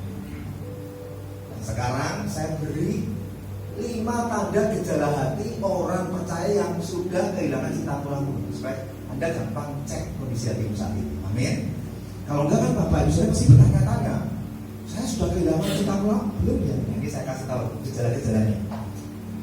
Boleh dicatat, kalau mau diingat juga nggak apa-apa. Ada 5 tanda gejala hati seorang percaya atau orang percaya yang sudah mulai kehilangan kobaran nyala api cinta mula-mula kepada Tuhan Yesus. Gejala hati yang pertama adalah, ini nanti kalau saya sampaikan jangan buat nyenggol kanan kirinya atau depan belakangnya. Tuh ini kamu banget kanannya, ini buat kita sendiri, buat Anda masing-masing. Gejala hati yang kehilangan cinta mula yang pertama adalah menurunnya saat teduh pribadi dengan Tuhan Yesus. Wow, ini basic banget. Anda sampai pasti bosan. Ada kayak anak TK buat banyak ingetin Pak Teduh. Aku ini kan udah jadi orang Kristen puluhan tahun. Ya hati-hati, please, saya mohon hati-hati. Saya khawatir kalau Tuhan nanti suatu hari berkata, ingat kamu Suranto, kamu telah jatuh begini. Ya, lebih baik diingatkan manusia daripada Roh Kudus ingatkan, Anda tidak akan sanggup tahan berdiri di hadapan. Menurutnya saat teduh pribadi Anda dengan Tuhan Yesus. Apakah Anda masih mencintai Tuhan Yesus hari ini sama seperti dulu Anda mencintainya sejak berjumpa pertama kali dengan Dia? Ingat ya, perjumpaan pribadi pertama dulu yang disebut lahir baru itu kan Anda pakai sukacita, bahkan damai sejahtera, bahkan rasanya berkobar-kobar, pengen ngajak teman ke gereja. Ya itu. Ada enggak sekarang? Masih ada enggak itu? Kalau baterai levelnya dulu mentok 100% full, sekarang di berapa Bapak? Anda bisa tahu. Jangan-jangan sudah logam. Apakah Anda sudah menganggap saat teduh sudah tidak penting lagi? Sibuk Pak, gimana saat teduh terus gimana? Coba Bapak Ibu renungkan, Tuhan kasih waktu 24 jam. Kebanyakan orang tidur itu jam 10 sudah paling awal, sama jam 5 bangun atau jam 6 bangun. Terus dipakai buat kerja 8 jam. Udah 16 jam, sisa 8 jam ya kan? Bisa 8 jam dipakai untuk ngurusin hobi, ngurusin burung, hobinya main burung ya. Terus apalagi, pokoknya untuk urusan hobi dan yang lain-lain, untuk nonton sinetron apa, udah berapa? Tuhan cuma minta 1 jam, masa nggak bisa ngatur waktumu, Bapak Saudara? Tuhan ingatkan itu loh, masa 1 jam aja kamu nggak bisa mencari wajahku, mencintai aku seperti aku mencintai kamu. Apa adanya? Aku mengasihimu dengan kasih yang tulus. Gejala yang kedua, menurunnya kepuasan pribadi Anda di dalam Tuhan Yesus. Ini tanda gejala orang kehilangan cinta lama itu sudah nggak gampang puas sama Tuhan. Apakah Kristus tetap menjadi sumber sukacitamu? Apakah Kristus sudah menurun nilainya di mata Anda? Misalnya begini, Anda kalau ketemu orang itu sudah nggak pernah lagi ngomongin tentang Yesus. Anda menerima kebaikan dari Tuhan hari demi hari, yang masalah kecil sudah nggak melibatkan Yesus. Anda merasa, ya sudah dari dulunya begitu. Ini karena gua ini. Kalau dulu waktu cinta membara, dikit-dikit, gimana kabarnya puji Tuhan bro? Tuhan baik banget, padahal yang nggak menerima mujizat atau berkat yang heboh biasa aja, tapi mulutnya tuh gampang puas banget sama Tuhan. Aku bersyukur hari ini Tuhan baik. Ditanya maksudnya bagaimana? Ya sebetulnya biasa aja, tapi dia memang cintanya itu masih kuat, kepuasan sama Tuhan itu masih tinggi. Dia selalu melibatkan Tuhan dalam setiap sehari-harinya. Puji Tuhan ya, aku hari ini tadi nggak kena macet. Oh juga tadi mau kesini ada portalnya ternyata sudah disingkirkan gitu kan. Ya pokoknya seperti itu ya, itu menurunnya kepuasan pribadi. Nanti sudah nggak gampang lagi mengucap syukur sama Tuhan. Sudah Anda anggap nggak ada Tuhan. Gejala hati ketiga, orang disebut kehilangan cinta melamun. Menurunnya gairah untuk perkara-perkara rohani. Maksudnya gimana? Menurunnya beban bagi jiwa-jiwa yang terhilang. Sudah nggak ada peduli. Bapak Saudara lihat, padahal itu orang Kristen, Anda kenal betul. Dan sekarang dia lagi mundur dari Tuhan, tapi sedikit pun nggak ada rasa kepedulian. Belas kasihan di dalam hatimu itu pasti. Menurunnya beban bagi kebangunan rohani dan visitasi Roh Kudus, sudah tidak ada lagi juga.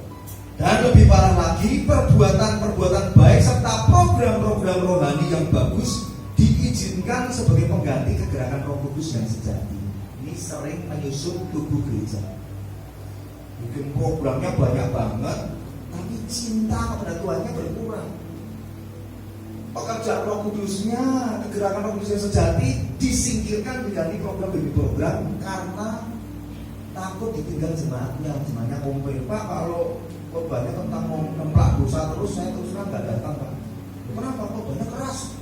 Kalau ngomongin dosa terus bosan Pak. Ya nanti kalau sudah ketemu Tuhan, saya takutnya gembalanya doang yang bersama Tuhan, jemaatnya enggak. Memang tugas gembala itu berat, resikonya ditinggal jemaat kalau khotbahnya keras. Tapi nanti suatu hari kita diminta pertanggungjawaban juga dalam penggembalaan kita kan. Nggak bisa kita tuh nggak beri makanan-makanan yang berat untuk pertumbuhan rohani jemaat. Nggak boleh selamanya yang beri makanan yang ringan, kasih susu terus. Anda nggak bertumbuh, nanti Anda juga dicela Tuhan, sebenarnya sudah celah. Aku mempercayakan domba-domba. Kenapa kau biarkan seperti ini? Mereka sudah tidak lagi punya kepekaan terhadap dosa. Apakah gairah Anda untuk perkara-perkara rohani yang tadi saya sebutkan telah padam? Yang keempat, tanda gejala orang kehilangan cinta mula-mula adalah menurunnya standar kekudusan. Wah, dulu kalau udah bertobat pertama kali itu saya jamin dah, udah namanya pencetus dosa itu udah nggak sudi dipegang. Terlibat pornografi, zamannya masih kaset beta, CD porno, hancurin semua. Begitu kehilangan cinta mula-mula, cari lagi sudah nggak ada, udah nggak zamannya kan. Tapi setan lebih pintar kan. Oh ngapain pakai CD? Mau di handphone aja kan tinggal di klik keluar. Ya setan menyusup lewat teknologi, anak Tuhan nggak berjaga-jaga lewat handphonenya, jatuh dalam dosa, kena sisa perzinahan. Kemarin dari tim ada yang cerita apa? Suami saya handphonenya penuh dengan gambar, mohon maaf wanita-wanita seksi. Saya juga sulit berkomentar ya. Saya bilang kalau untuk koleksi karena sifatnya seni ya saya no comment. Tapi kalau lebih daripada itu ya harus bertobat. Paham Bapak Saudara maksud saya ya? Menurunnya standar kekudusan, hati-hati. Tipe kemunduran ini sering dilakukan dalam nama kebebasan rohani. Dosanya kan sudah dewasa Pak, kalau anak di bawah 17 tahun ya memang nggak boleh. Saya sudah mau 50-60 Pak. Yang mau cuma ngeliat gitu aja nggak boleh. Ya nggak apa-apa, yang penting hatimu yang tahu. Untuk apa menikmati seperti itu dan akhirnya Anda membayangkannya dan Anda selesaikan di kamar mandi dan Anda jatuh dalam dosa masturbasi. Ya, hati-hati. Apakah standar kekudusan yang tinggi telah kehilangan arti bagimu? Tidak ada duka cita yang mendalam ketika Anda masih terus kompromi dengan dosa yang melanggar kekudusan Tuhan. Anda perlu menjaga kekudusan agar Anda bisa menikmati kedekatan pribadi dengan Roh Kudus. Ini saya beritahu supaya Anda stop dengan dosa. Ketika jadi orang percaya, Roh Kudus dibiarkan tinggal di hidupmu, memerintah bersamamu. Kalau Anda terus jatuh dalam dosa, Anda tuh sedang ngomong seperti ini sama Roh Kudus dalam hidup. Yuk sama-sama kita nikmati dosa bareng-bareng ini. Bagaimana pribadi Roh Kudus yang begitu kudus kau izinkan tinggal menikmati dosa yang sedang kau kerjakan. Makanya dia berduka, dia mau meninggalkan Anda nggak bisa. Dia terperangkap pada tubuh dosa yang Anda sudah ditolak berkali-kali. Anda nggak bisa mau mendengar dan bertobat. Di perjanjian lama Roh Kudus bisa datang dan pergi. Di perjanjian baru sekali dicurahkan Anda terima, dia nggak datang dan pergi. Dia hanya padam nyala apinya dan memudar di dalam hidup Anda. Karena dia berduka terus. Kenapa kok kamu terus-terusan melakukan dosa ini? Kenapa? Kenapa kok bawa tubuhmu ini di mana aku diam di dalam bait suciku, yaitu tubuhmu, kau biarkan aku bersamamu menikmati lagi benda-benda barang-barang maksiat itu. Anda tahu ya, Roh Kudus pasti sudah mulai menebak Anda. Iya, kalau aku makan dosa ini, wah Roh Kudus berduka karena Roh Kudus ada di dalam tubuhku dan tubuhku ini bait suci. Gejala yang kelima, tanda orang kehilangan cinta mula-mula adalah menurunnya kuasa rohani dan kemenangan pribadi. Apakah Anda mengalami kekalahan terhadap daging? Ya, kalau dulu itu soal hawa nafsu, wah Anda itu cepat dalam nama Yesus aku usir yang namanya kecanduan alkohol, kecanduan rokok, kecanduan pornografi, dalam nama Yesus. Wah, sekarang ya jatuh lagi. Jatuh kembali ke kebiasaan dosa lama yang buruk dan penuh hawa nafsu. Anda menemukan dirimu sudah tidak sanggup lagi untuk melawan dan mengusir iblis dari kubu-kubu pertahanannya, baik di dalam hidupmu ataupun dalam kehidupan orang lain. Dulu kalau melayani orang kerasukan setan, dalam nama Yesus, setannya wah. Sekarang dalam nama Yesus, setannya santai aja. Pergi kamu. Kok kamu nyuruh aku pergi? Kamu sendiri kemarin ngapain? Ayo, itu setan malu. Betul, belum pernah kan ada pengalaman pendeta musuh setan, setannya ngomong, ya kan kita teman Pak, ya karena kita menikmati produknya setan, produk dosa dinikmati, kita belum bertobat, tapi kita ambil dalam pelayanan. Ya setannya tahu, tidak ada kuasa, karena tidak ada kuasa mengalir, setannya tahu, lu gak ada kuasa mengusir gua. Ke arah manakah hidup Anda saat ini berjalan, saudara? Dari kemenangan kepada kemenangan atau semakin hari terjerat dalam dosa dan kedagingan? Anda mengalami kemajuan rohani atau kemunduran rohani? Anda sedang berjalan terus dalam surga yang kekal atau jangan-jangan Anda sedang menuju ke api neraka yang kekal? Berjalan ke arah mana Anda, saudara? Menuju ke Tuhan Yesus atau justru semakin menjauhi tahta kasih karunia-Nya? Tuhan Yesus tidak mau Anda mengasihi hanya dengan setengah hati. Sebab orang yang suam-suam kuku akan dimuntahkannya. Itu di Wahyu juga, Pak. Setelah jemaat Efesus, jemaat Laodikia, itu orang yang setengah hati cinta Tuhan. Tuhan katakan dimuntahkan dari mulut Tuhan Yesus. Enak lihat anak-anak yang seperti itu. Ini khotbahnya keras sekali ya, Saudara. Saya yakin jarang dengar khotbah seperti ini. Karena Wahyu ini sulit dikhotbahkan sulit. Dan resiko kalau gereja gembalanya khotbah yang kayak begini, gak populer, jemaatnya rontok. Puji Tuhan, saya bukan gembala, saya diundang di tempat ini dan Roh Kudus menyuruh saya menyampaikan ini. Saya tidak ada risiko. Kalau Anda benci sama saya, minimal begini. Selesai khotbah kita berteman, karena menurut saya tidak bisa berhenti untuk menyampaikan ini. Bukan hikmat saya, ini Roh Kudus terus suruh saya ngomong. Kalau saya nggak taat, problemnya di saya. Saya kan dikejar Roh Kudus, kenapa kamu nggak taat? Kenapa kamu sampaikan yang bukan dari isi hatiku? Untuk menyenangkan dirimu dan mereka. Ya, jadi Bapak Saudara harus mengerti, saya menyampaikan dari dorongan Roh Kudus. Kerinduan hati yang berkobar-kobar untuk pergi bersaksi memberitakan Injil, Ini menandakan vitalitas rohani Anda sebagai orang percaya. Kalau jasmani ada, ya jasmani kita ini vitalitas saja bisa dicek kan di rumah sakit. Coba kita general check up, ketahuan. Rohani itu di general check up dasarnya dari apa? Cinta mula-mula. Masih ada nggak?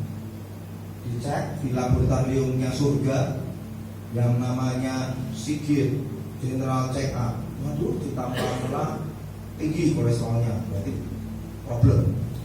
Bersaksi, waduh, problem. Memberitakan itu problem, general check up. Ya. Jadi kerinduan hati yang berkobar-kobar untuk pergi bersaksi dan memberitakan Injil itu tanda vitalitas rohani Anda sebagai orang percaya. Ya, jadi kita sekarang sudah tahu bahwa kita nggak bisa hanya sekedar jadi orang percaya yang sekedar terima anugerah keselamatan dan terus menerus seperti itu saja. Yang terakhir, Tuhan ingin kita apa? Bertobat, segera lakukan kembali pengobaran api cinta mula-mula kita. Pak, caranya gimana Pak? Saya sudah dari tadi nggak enak dengan khotbahnya. Sekarang saya mau bertobat, Pak. Caranya bagaimana? Dari 5 tanda gejala hati itu 5-5-nya saya. Wah, Tuhan senang kalau ada ngaku dosa seperti itu di depan Roh Kudus langsung. Gak perlu ngomong sama kanan begitu depan belakang. Ngomong langsung sama Tuhan Yesus. Tuhan, saya ada 2 Tuhan. Aku mau bertobat. Tuhan, itu 5-5-nya aku mau bertobat. Caranya seperti ini, ayat 22, Yohanes 20. Dan sesudah berkata demikian, ia mengembusi mereka dan berkata, terimalah Roh Kudus. Nah, ini kuncinya. Ini kuncinya kalau Anda yang merasakan sudah mulai padam cinta mula-mulamu, cara mengobarkannya adalah terima Roh Kudus. Maka Tuhan Yesus mengatakan di Yohanes pasal 14 ayat 16 bahwa Dia tidak akan meninggalkan kita sebagai yatim piatu. Dia akan minta kepada Bapa memberikan kepada kita seorang penolong, penghibur, yaitu Roh Kudus. Dan inilah berkat Pentakosta, ya, anugerah terbesar kedua yang harus diterima Anda sebagai orang percaya. Anugerah terbesar pertama apa? Anugerah keselamatan, karya terbesar 301. Anugerah terbesar kedua apa? Ini yang sering dilupakan oleh gereja hanya gara-gara doktrin gereja. Roh Kudus tidak lagi dilihat sebagai pribadi yang agung dan mulia, menjadi pembicaraan dan perdebatan. Karunia-karunia sudah tidak ada, mujizat sudah tidak ada. Kalau tidak ada mujizat dan kuasa, menurut saya gereja Tuhan tidak perlu merayakan ibadah Paskah. Karena Paskah kan merayakan orang mati bangkit dari kubur, itu Tuhan Yesus. Nah, kenapa sedang dirayakan? Tapi nggak percaya. Bermanfaat untuk mengingatkan kita untuk perlu mengobarkan api cinta mula-mula. Dan kabar baiknya, Bapak Saudara, ini sudah mau selesai. Ya? Kabar baiknya adalah Roh Kudus akan dicurahkan di tempat ini. Amin. Wah, aminnya belum semua nih. Berarti masih tegang oleh karena tembakan dosa. Padahal saya bebannya sudah saya sambil sedikit bercanda-bercanda. Tapi waktu saya ke belakang, ada seorang ibu bilang, Pak Pendeta ganteng. Dalam hati saya, puji Tuhan. Kalau saya dikatain jelek kan udah bad dulu. Terus ibu ini bilang gitu, Pak Pendeta nanti kok banyak yang lucu-lucu. Saya bilang, Tuhan, saya mesti nurutin salah satu perwakilan jemaat itu menuruti Roh Kudus. Ya, jadi saya kombinasi ada sedikit lucunya biar tidak terlalu tegang. Ya. Dan kabar baiknya adalah Roh Kudus akan dicurahkan di tempat ini. Ketika terjadi pencurahan Roh Kudus, maka Anda akan menerima. Nah, ini sekali lagi, tolong konsentrasi. Karena saya sampaikan sangat singkat, pengajaran ini sangat penting. Anda tidak akan pernah dengar sebelumnya, saya yakin. Pencurahan Roh Kudus itu Anda akan menerima 3 hal. Ini orang Kristen suka bingung dan suka kebalik-balik pengertiannya. 3 hal apa ini kalau Roh Kudus dicurahkan di tempat ini? Yang pertama, Anda akan menerima baptisan Roh Kudus. Baptisan Roh Kudus ini sebuah momentum hanya 1 kali terjadi dalam kehidupan orang percaya. Dan ini sangat penting. Kalau nggak penting, buat apa Tuhan Yesus mati di kayu salib menyelesaikan misi Bapa? Dia mati di kayu salib menyelesaikan misi Bapaknya dan berkata, sudah selesai. Lebih baik aku pergi kepada Bapa supaya janji Bapa itu, yaitu Roh Kudus yang akan diberikan sebagai Roh penghibur dan penolong, diberikan kepada orang percaya. Itu momentum Anda terima baptisan Roh Kudus hanya 1 kali. Jadi nanti Bapak Ibu saudara cek ya. Oh, saya sudah pernah kok Pak menerima baptisan Roh Kudus. Apa tandanya? Anda bisa berbahasa. Ya, nanti detailnya saya jelaskan. Yang kedua, menerima kepenuhan Roh Kudus. Ini beda. Ya, jadi pencurahan Roh Kudus itu ada 3 hal. Satu, menerima baptisan Roh Kudus satu kali saja, seperti orang lahir baru satu kali. Jangan bingung ya kalau tanya sudah berapa kali lahir baru. Ya satu lah Pak, ya nanya aneh. Lahir baru itu nggak berkali-kali bertobat, pertobatan berkali-kali, lahir baru satu kali. Itu momentum Anda pertama. Baptisan Roh Kudus satu kali saja. Yang kedua, menerima kepenuhan Roh Kudus. Nah, ini berbeda. Menerima kepenuhan Roh Kudus ini dapat berkali-kali seturut dengan kondisi kehausan hati Anda di hadapan Roh Kudus. Tuhan, aku dulu pernah menerima baptisan Roh Kudus dan dulu memang sukacita banget Tuhan, tak terkatakan. Hatiku membara, rasanya pengen terus saat teduh sama Tuhan. Tapi belakangan ini Tuhan, sejak tahun ini aku padam. Tolong Tuhan penuhi aku lagi, yaitu Anda masuk fase kepenuhan Roh Kudus. Dan itu boleh berkali-kali. Ibadah hari Minggu nanti dipimpin Ibu Yanti masuk dalam penyembahan, tiba-tiba Anda angkat tangan dan tiba-tiba Anda dipenuhi Roh Kudus, Anda berbahasa roh, Anda seperti dalam hati ini sulit diperkatakan berkobar-kobar, Anda melompat-lompat. Itu kepenuhan Roh Kudus. Yang ketiga, menerima kuasa Roh Kudus atau lidah-lidah api. Kisah para Rasul 4 di Loteng Yerusalem itu, murid-murid menantikan yang tadi saya ceritakan, itu kan turun lidah-lidah api. Dan itu ditulis karena murid-muridnya betul-betul melihat itu di setiap kepala mereka dipenuhi lidah-lidah api. Yang tidak membakar, tapi itu betul-betul api Roh Kudus. Setelah itu apa? Setelah mereka dipenuhi dengan lidah-lidah api, tiba-tiba Petrus, satu dari 120 orang itu, berkhotbah. Dan 5.000 orang bertobat. Petrus berjalan di serambi bait Allah. Ada orang miskin yang lumpuh, ngemis sama Petrus. Petrus kasih duit dong, jangan pelit-pelit. Petrus bilang apa? Emas dan perak tidak punya, tapi apa yang punya saat ini berikan kepadamu. Berjalan. Itu kuasa Roh Kudus. Maksud Anda gak pengen sih Bapak Saudara? Nelayan biasa, orang yang tidak ada pelajar, ketika dia mau pakai Tuhan, Tuhan aku mau, beri aku kuasa api Roh Kudus-Mu, beri aku pengurapan api Roh Kudus-Mu, sebab aku mau pergi Tuhan bersaksi bagimu, penuhi aku dengan pengurapan api Roh Suci-Mu, aku mau dipakai Tuhan, ini aku, utuslah aku Tuhan, aku memang bodoh, aku gak terpelajar, aku gak bisa apa-apa, keahlianku cuma bikin jaring, aku ngerti tentang cara nangkep ikan Tuhan. Tuhan bilang apa? Cukup bagiku untuk memakai hidupmu. Mulai hari ini kamu dari peternak ikan berubah jadi peternak manusia. Terima urapan api Roh Kudus. Gereja jemaat mula-mula berkembang dengan dahsyat, gembalanya nggak sekolah teologi. Nelayan. Wow, luar biasa ya. Kita khotbah 50 orang hadir, belum tentu semuanya bertobat. Petrus berkhotbah 5.000 orang tertemplak dosanya dan bertobat. Itu kalau bukan pengurapan api Roh Kudus tidak mungkin terjadi. Amin. Jadi pencurahan Roh Kudus ada 3 tahap. Momentum dari baptisan Roh Kudus, kepenuhan Roh Kudus boleh berkali-kali seiring dengan kehausan hatimu, dan pengurapan api Roh Kudus lidah-lidah api.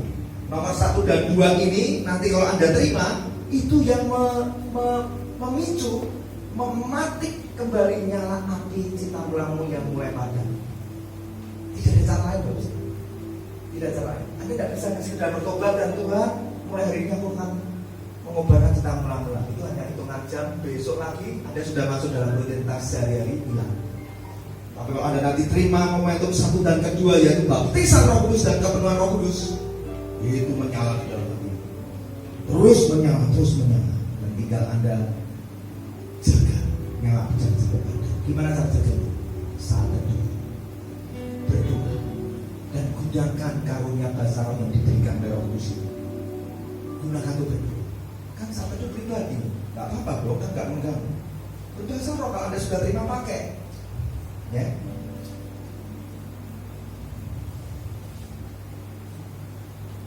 Ya, jadi kita sudah tahu bahwa orang percaya dibaptis Roh Kudus hanya 1 kali. Baptisan Roh Kudus dikerjakan oleh Tuhan Yesus sendiri. Tidak ada hamba Tuhan, pendeta hebat manapun yang bisa membaptis orang dengan Roh Kudus. Itu sesat. Bahasa roh tidak bisa diajarkan, karena itu karunia. Namanya juga 1 dari 9 karunia. Salah satunya karunia berbahasa roh. Karunia itu apa? Pemberian Tuhan. Sesuatu yang mulia, yang agung, yang begitu berharga diberikan kepada orang percaya. Nah, kalau ada andil manusia bukan karunia namanya. Ya, mulai diajarkan ya yang sehat ya, supaya Anda tuh nggak sempat kepahitan dulu. Aku dulu bahasa roh udah nggak mau dipaksa-paksa. disuruh ikutin saya, ayo. Oh mata kara, papa lama, itu kan nggak benar. Ya sudah diampuni guys, kembali kepada pengajaran yang sini. Itulah sebabnya saya masih mau belajar. Saya nggak mau jadi orang yang pengajarnya keliru atau sesat. Tak sengaja atau tidak sengaja hukumannya berat. Hamba-hamba Tuhan yang keliru mengajar. Namanya juga karunia. Itu diberikan oleh Bapa di surga. Petrus, Yohanes Pembaptis saja ngomong begini. Nanti dia yang datang kemudian daripada itu membuka tali kasutnya pun aku tidak layak. Dia akan membaptis engkau dengan Roh Kudus. Manusia hamba Tuhan hanya bisa baptis pakai baptisan air. Baptisan Roh Kudus yang bisa melakukan adalah Tuhan Yesus. Jadi gimana? Ya percaya saja, dengan iman saja. Saya tidak bisa ngajari Bapak Saudara bagaimana cara berbahasa roh, saya tidak bisa. Tapi saya bisa mengajarkan Bapak Saudara cara menerima, bukan cara berbahasa roh, cara menerimanya gimana? Saya bisa ngajar.